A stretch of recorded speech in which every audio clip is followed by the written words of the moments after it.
북한의 8차 당대회가 지난 5일부터 시작됐죠. 이틀째인 어제는 국가 방위력을 보다 높은 수준으로 강화할 것을 논의했다고 밝혔는데요.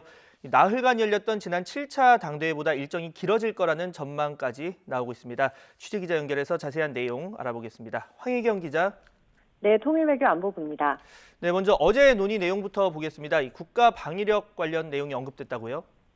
네, 그렇습니다. 북한 관영 매체들은 8차 당대회 이틀 차인 어제 국가 방위력을 보다 높은 수준으로 강화해 안전과 평화적 환경 수호 의지를 재천명했다고 보도했습니다. 또 그 실현에 나서는 목표들도 제기했다고 덧붙였는데요. 오늘 오전에는 일찌감치 조선중앙TV에도 당대회 2일차 회의 모습과 함께 관련 내용도 보도했습니다. 잠시 들어보시겠습니다. 보고는 국가 방위력을 보다 높은 수준으로 강화하여 나라와 인민의 안전과 사회주의 건설의 평화적 환경을 믿음직하게 수호하려는 중대 의지를 재천명하고 그 실현에서 나서는 목표들을 제기했습니다. 다만 방위력 강화 방안과 목표에 대해 구체적인 내용은 언급하지 않았습니다.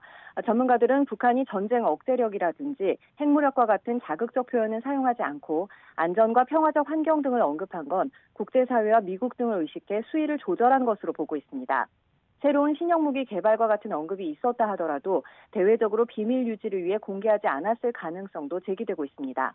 대신 과학기술 발전을 촉진하기 위한 과업들이 제시되고 교통운수와 기본건설, 상업 등 경제 분야의 실태 분석에 집중했습니다.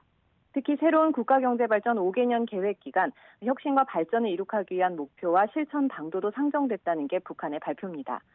오늘 보도는 어제에 비해서 또 7차 당대회의 2일차 보도에 비해서도 매우 짧은 분량이었는데요. 각 분야별로 심도 깊은 논의를 이어가는 반면 대회 중간에는 간략히만 공개하고 모든 논의가 끝나면 종합 정리해 보도하려는 것으로 추정되고 있습니다. 네, 당대회 오늘이 4일째인데 예상보다 길어질 거란 관측도 나오고 있죠. 네, 그렇습니다. 북한은 2016년에 열린 7차 당대회에서는 2일차의 첫 번째 안건인 당 중앙위 사업총화 봉오를 마무리하고 나흘 일정으로 끝냈습니다. 하지만 이번에는 사흘차인 오늘도 보고가 계속된다고 밝혀 기간이 길어질 것으로 예상되고 있습니다. 코로나 상황으로 인해 당대회 기간도 축소될 거라는 관측을 뒤집는 건데요. 김정은 위원장은 당대회 첫날인 그제 개회사에서 지난날의 경제 목표는 엄청나게 미달됐다며 사실상 경제 실패를 자인했습니다. 이어 국가기관공업 부문의 실태를 분석하고 어제는 교통, 운수와 건설, 상업 등 경제 분야 실태와 국방 과학기술 분야를 언급했는데요. 오늘 3일차에는 교육과 보건, 사회문화 등 남은 분야에 대한 논의를 벌이고 있는 것으로 보이는 가운데 우리와 미국 등 대외 분야 논의와 함께 관련 메시지도 나올지 주목됩니다.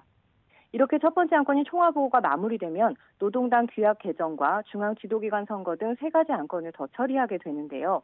이들 안건에 하루씩만 소요해도 최소 사흘은 더 필요하기 때문에 8차 당대회는 10일쯤에나 마무리될 거란 전망도 조심스럽게 제기되고 있습니다. 앞서 북한은 1970년 5차 당대회를 12일 동안 치른 전례가 있어서 이번 8차 당대회를 엿새 동안 개최하더라도 이례적인 건 아닌데요. 다만 코로나 상황과 경제난이라는 악조건 속에 7천 명이라는 역대 최대 규모의 인원을 동원해 당대회를 장기간 여는 건 북한 당국으로서는 큰 부담일 거라는 지적도 나오고 있습니다. 지금까지 YTN 황희경입니다.